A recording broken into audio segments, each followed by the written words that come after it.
nagtataka kami, naguguluhan kami, just like many, naguguluhan kami sa desisyon na yon.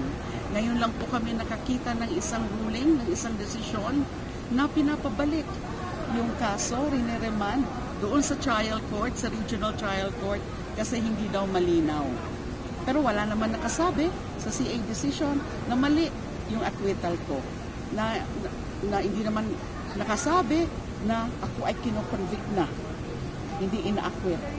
Walang nakasabi na ako ay ibabalik sa kulungan.